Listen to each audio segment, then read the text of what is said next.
Hello കൂട്ടുകാരെ, നമുക്ക് നല്ല രണ്ട് വലിയ മാങ്ങ ഇട്ടിട്ടുണ്ട്. ഇത് വെച്ച് ഒരെണ്ണം എടുത്ത് നമുക്ക് എണ്ണ മാങ്ങ ഇടാം. മാങ്ങ ഈ പരുവത്തിൽ ചെറുതായിട്ട് അരിഞ്ഞു വെച്ചിട്ടുണ്ട്. ഇത് നമുക്ക് തിളച്ച എണ്ണയിലേക്ക് കുറച്ച് ഇടാം. ഉണ്ടാക്കാൻ തുടങ്ങാം. അത് പാനൊന്ന് കത്തിച്ചു. പാൻ ചൂടായി വരുമ്പോൾ അതിലേക്ക് 1 സ്പൂൺ കടുകും 1 സ്പൂൺ ഉലുവയും കൂടെ നമുക്ക് ചൂടാക്കാൻ വയ്ക്കാം. ഇനി ഈ പാനിലേക്ക് തന്നെ നല്ലെണ്ണ ഒഴിച്ച് കൊടുക്കാം. ഒരു 100 ഗ്രാമോളം ഉണ്ട്, ഒഴിച്ച് കൊടുക്കാം.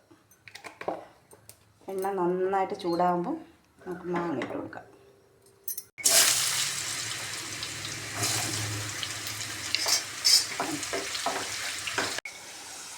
മാങ്ങയുടെ എണ്ണയിൽ കിടന്ന് മൂക്കുന്നുണ്ട്. ഒരു ഗോൾഡൻ കളറാകുമ്പോൾ നമുക്ക് കോരി മാറ്റാം.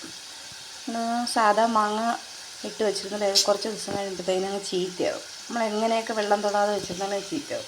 അതുകൊണ്ടാണ് ഇങ്ങനെ എണ്ണ മാങ്ങ ഇടാമെന്ന് വിചാരിച്ചത്. ഒരുപാട് നാൾ കേടുകൂടാതിരിക്കും. നമുക്ക് ഫ്രിഡ്ജിൽ വെക്കാതെ തന്നെ പുറത്തിരുന്നാലും ഒരുപാട് നാൾ കേടുകൂടാതിരിക്കും. മാങ്ങ ഈ പരുവത്തിൽ ഗോൾഡൻ നിറമായിട്ടുണ്ട്. ഒരുപാട് അങ്ങ് മൂത്ത് പോകണ്ട. ഒരുപാട് മൂത്ത് പോയാൽ അച്ചാർ കഴിക്കുമ്പം നല്ല കട്ടിയാണ്. ഈ പരുവത്തിൽ നമുക്ക് കോരി മാറ്റാം.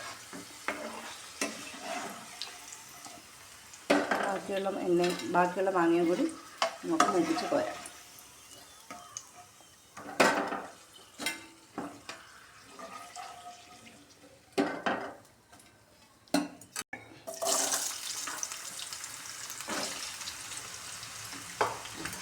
മാങ്ങ മൂപ്പിച്ചതിൻ്റെ ബാക്കി എണ്ണ നമ്മളൊരു പാത്രത്തിലേക്ക് ഒഴിച്ചു വെച്ചിട്ടുണ്ട്.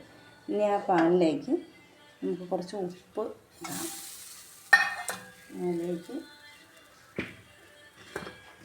ഒരു 3-4 സ്പൂണ് മുളക് പൊടി, കുറച്ച് മഞ്ഞൾപ്പൊടി, കായപ്പൊടി എല്ലാം കൂടി ചേർത്ത് നമുക്ക് ഒന്ന് വറുത്തെടുക്കാം. വറുത്ത് വെച്ചേക്കുന്ന കടുവും ഉലുവയും കൂടെ പൊടിച്ചതും കൂടി ചേർക്കാം. ഇതിലേക്ക് നമുക്ക് വറുത്ത് വെച്ചേക്കുന്ന മാങ്ങ കുറേശ്ശെയായിട്ടിട്ട് ഇളക്കി കൊടുക്കാം.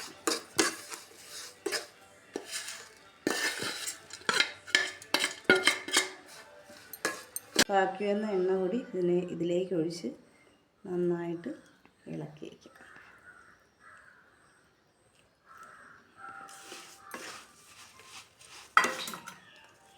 ഇത് കണ്ടോ, രുചികരമായ എണ്ണമാങ്ങ റെഡി. ഇത് ഒരുപാട് നാൾ കേടുകൂടാതിരിക്കും. നിങ്ങളൊന്നും ഉണ്ടാക്കി നോക്കൂ. ബൈ.